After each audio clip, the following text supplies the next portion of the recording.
Hai, selamat sore sahabat semua. Kembali bersama saya Daniel Tirtayasa di dalam channel Bersama Tuhan Setiap Hari.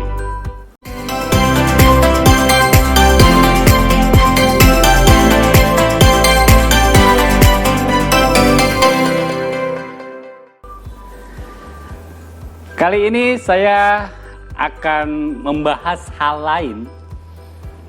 Saya akan mencoba menyampaikan kesaksian saya mengenai bagaimana ceritanya saya bisa menerima Tuhan Yesus. Ini adalah kesaksian saya yang langsung melalui channel saya ini, Bersama Tuhan Setiap Hari. Sebelumnya adalah banyak kesaksian saya yang ada di pakai channel-channel lain untuk mengudara di YouTube. Tapi baru sekarang sore ini saya menyampaikan buat sahabat semua. Saudaraku, pergumulan saya mencari Tuhan itu terjadi sekitar 2009-2010. Saya adalah awalnya saya terlahir dari bapak dan ibu Muslim. Tentunya saya adalah seorang Muslim. Saya dididik dengan rumah Muslim, saya dididik dengan cara kehidupan orang Muslim dari kecil hingga besar. Ayah saya adalah seorang keturunan dari Kiai Haji Mat Umar bin Kiai Haji Mas'ud yang berada di Gombong, Jawa Tengah, yang mempunyai pesantren besar juga di sana. Lalu dari pihak ibu saya adalah keturunan dari Tubagus Ahmad Supena bin Tubagus Kiai Ahmad Emon. Mempunyai juga pesantren dan masih ada keluarga di BSD Lengkong Kiai sana, di Lengkong Kiai di depannya Ion BSD situ. Ada sebuah pedesaan yang dinamakan Lengkong Kiai, di mana di situ banyak anak-anak santri juga di sana. Jadi saya ingin mengklarifikasi bahwa bukan ayah saya pemilik pesantren, tetapi adalah uyut-uyut saya. Ini perlu digarisbawahi. Lalu saya juga pernah sedikit mengenyam pesantren di uak saya di Sukabumi, di Cianjur sana, perbatasan Sukabumi dan Cianjur, namanya Warung Kondang. Ada di sana saya. Saya dari ada Aang Nuh, Aang Ucu, saya belajar di sana. Sedikit demi sedikit mengenai keislaman. Tetapi semua itu menjadi terbuka di saat saya mempunyai sahabat kecil, sahabat kental, sahabat malam, sahabat dunia malam. Jadi partner in crime kalau bahasa anak-anak sekarang itu, partner in crime. Jadi saya banyak melakukan hal-hal negatif bersama teman saya itu. Lalu tiba-tiba 2009 teman saya meninggal karena overdosis. Teman saya meninggal, lalu saya datang takjiah, bahasa Islamnya itu datang takjiah ke sahabat saya. Di situ tiba-tiba sekali sahabatku, saya bertanya dalam diri saya, sahabat saya ini yang meninggal ini kembalinya kemana ya? Apakah ke Tuhan saya dan Tuhan sahabat saya waktu itu? Atau nyangkut di pohon, di gedung, atau di mana nyangkut gitu, saya nggak kembali kepada Tuhan. Itu adalah titik balik saya untuk mencari Tuhan. Jadi banyak hal yang saya lakukan selama 10 tahun. Selama 10 tahun. Hampir 10 tahun.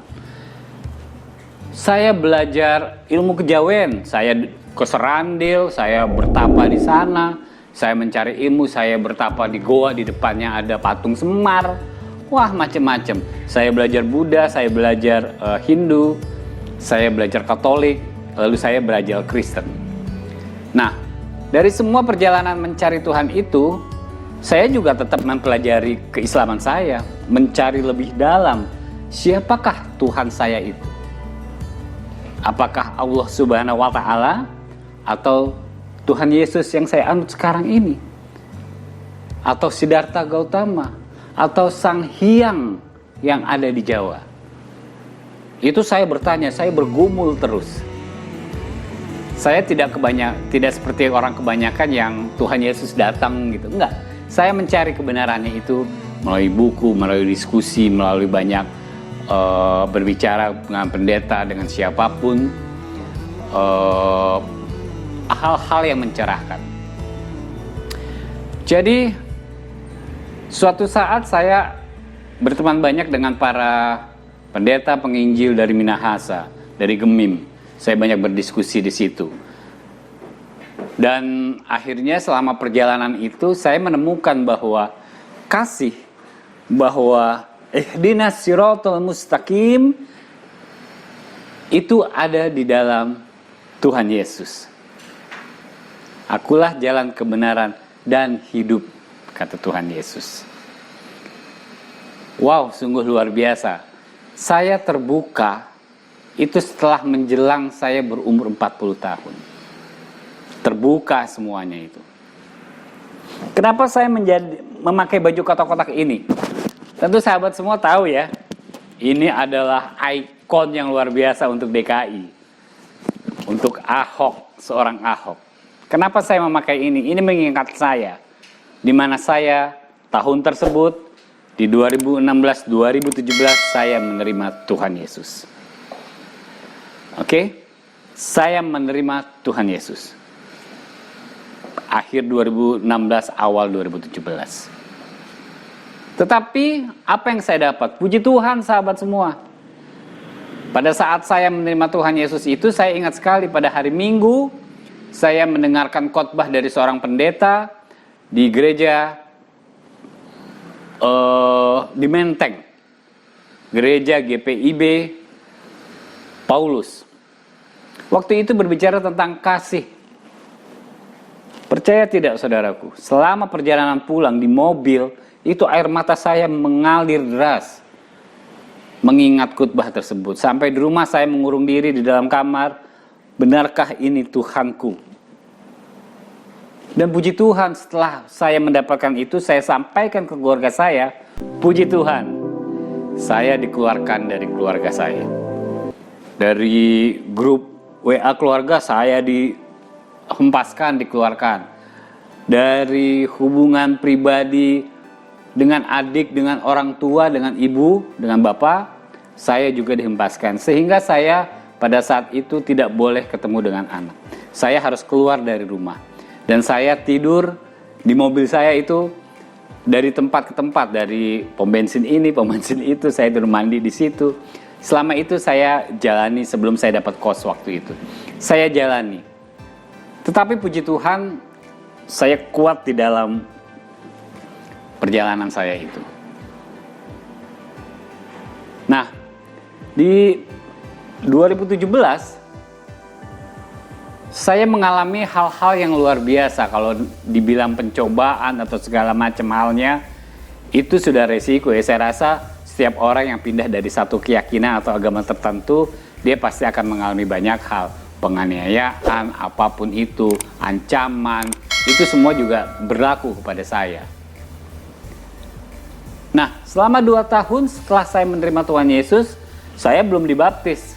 Sahabatku, saya belum dibaptis. Tapi selama 2 tahun itu saya belajar terus bagaimana saya menjadi seorang Kristen yang baik. Dan awal 2019,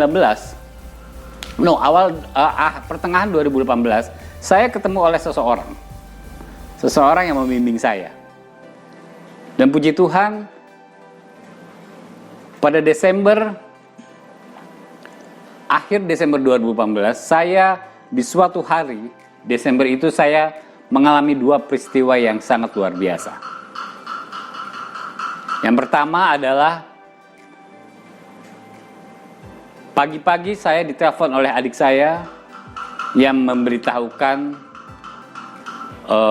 bahwa papi saya meninggal.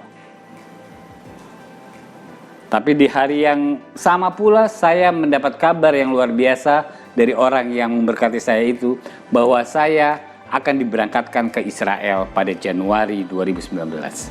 Haleluya. Yang saya ingat dari papi saya almarhum adalah sebelum dia meninggal pada waktu masa sakitnya itu, dia hanya mengatakan kepada saya yang mensupport saya pribadi, mengatakan bahwa jadilah Kristen yang baik.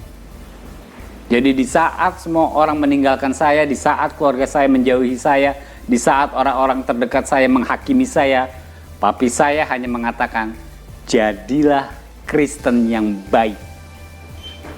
Dan itu saya ingat, saya pegang. Puji Tuhan sahabatku, di 2019 di Januari, tanggal 14 Januari tepatnya, saya dibaptis di Sungai Yordan di Israel. Saya dibaptis di Sungai Yordan di Israel.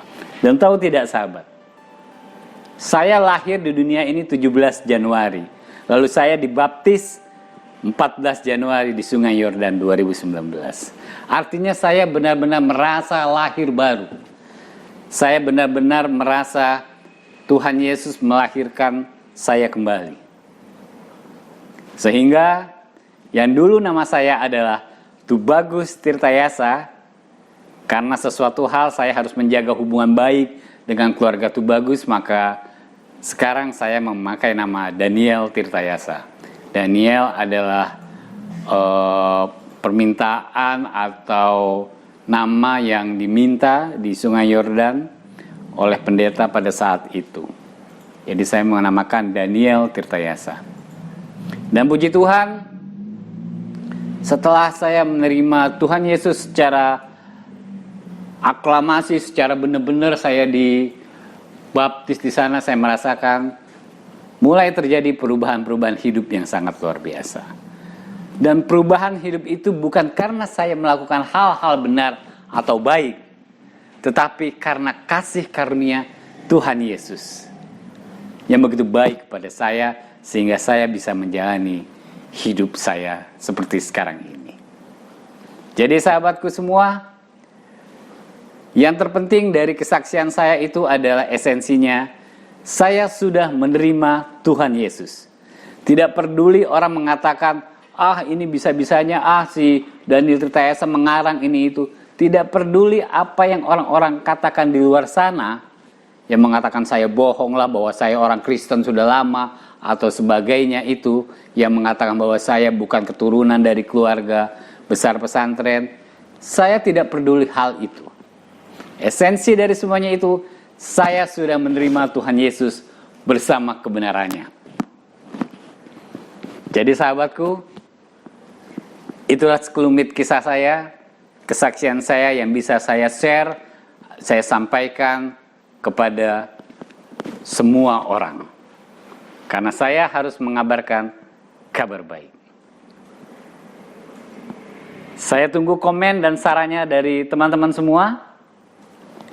Jangan lupa yang ingin berkonsultasi mengenai doa atau apapun juga 24 jam ada di nomor ini. Bisa disampaikan. Dan jangan lupa sebarkan channel saya ini bersama Tuhan setiap hari agar menjadi kebaikan buat hidup kita. Like and subscribe. Kami nantikan agar bisa berjalan terus untuk channel ini.